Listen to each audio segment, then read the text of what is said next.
But we're effectively trying to engineer, really, a change from that to that. You know, we're looking to actually end up with an irregular structure dominated by oak and ash. With some hazel in it, we'll have to have an understory. It'll have a rather similar species composition, but the dominance of hazel and birch will decline, and hopefully we want ash and a certain amount of oak to be the dominant species in these semi-natural areas. But within that area, does the ash have any chance of regenerating? It does if the underwood fails in certain areas, if there's a hole, or if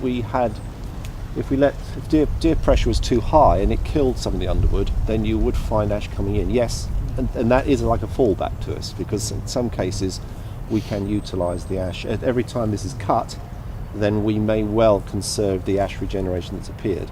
So in the very long term, it keeps our options open, because this is quite difficult to sustain. It does require a different element of expertise, you're quite right, and it does require the forest manager to actually come out and interact with the forest. The agricultural model is not like that. With broadleaves, there isn't an alternative working method, because most of our hardwood forest is completely neglected, or the normal clear fell and replant approach has been adapted to, rather than cutting very big areas down and replanting them, and of course in the 60s it would have been with planting conifers, to now just planting smaller and smaller areas, and it's become a dead end.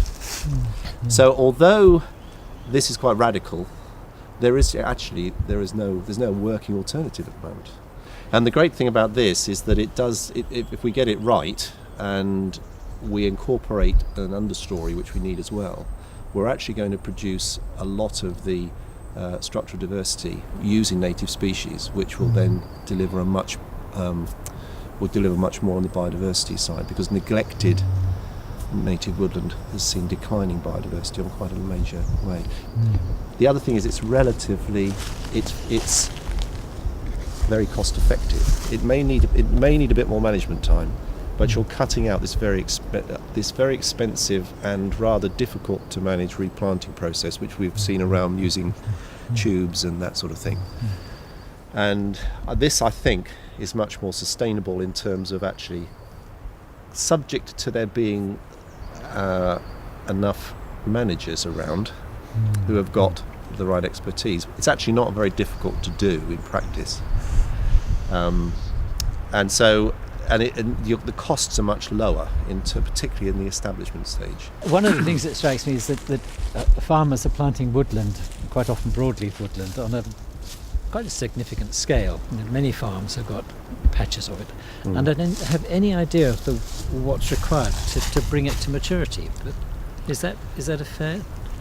I'm sure that's right. I mean, I think when you're starting, and I've started from bare sites, and you have to plant then. And I'm not saying we don't use planting at all. We do, and to create new woodlands, you have to.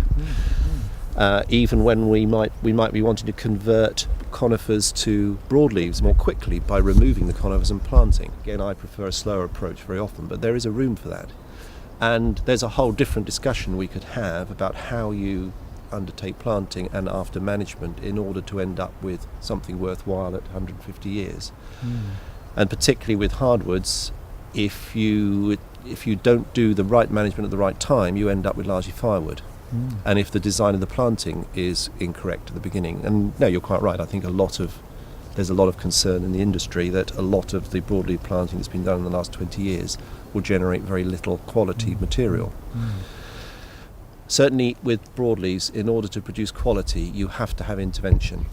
And the intervention is often either with a planted crop, particularly when they're relatively young, in order to favour and improve the basic number of decent trees, or increase the number of decent trees within the stand that you can then later work with. And then later on is to this sort of selective approach, so that you can actually make sure that the potentially final crop trees, like that one there, is actually given enough space to grow as quickly as possible. The selective approach is slightly more complicated from the marketing point of view. Hardwood industry, generally the forest managers now will interact directly with the end user, the sawmill. In the past there was a system of timber merchants, who have largely disappeared in the hardwood sector. We've still got them in softwood. Now that's actually been good for people like me because I've been able to deal much more directly with the. I mean, my end user is a sawmill, generally. Sure. Because they know their market, so Yes. you've really got to. Yes, it's direct quite link. difficult for me at my scale to deal directly with the furniture maker. But see, clearly I have long-term contracts or long-term contacts with mills and with the hurling stick industry and all these various things, and that's actually good because it's meant that I have much better idea about the markets, and it's actually you can't put vast amounts of material on the market, particularly with ash at the moment. You have to know really. Most of this is basically being felled on demand because I'm not felling and just sticking things on the side of the road and hoping somebody wants it. I'm felling material I know I've got a market for and I can sell next week. So there's a better integration really between the market, the demand, and the supply. There is, but there's not that many blocks of managed hardwood of a size that you can have that interaction. And the loss of the merchant class, if you like, has meant that a lot of smaller woodlands don't have access to the market at all. Yeah. So you do need a reasonable scale before you can interact with the market. And as you probably know, the hardwood sector has declined very quickly in the last 10 years. Yes. Production in the sort of hardwood sawmills is, I think, roughly halved in the last 10 years. Well, partially because American hardwoods are being brought in on such a huge Absolutely. scale, Yep. and square-edged sawn material dried at a price that is difficult to compete with. Yes. And yet, we really need markets for homegrown timber. But at the moment, I could sell virtually any oak I put on the deck. Right. I can sell any ash that I put on the deck at the moment, but I couldn't sell 10 times as much as I got at the moment, because of the decline in the home furniture industry. Yeah, Yes. beech is quite difficult to sell quality beech on in any volume.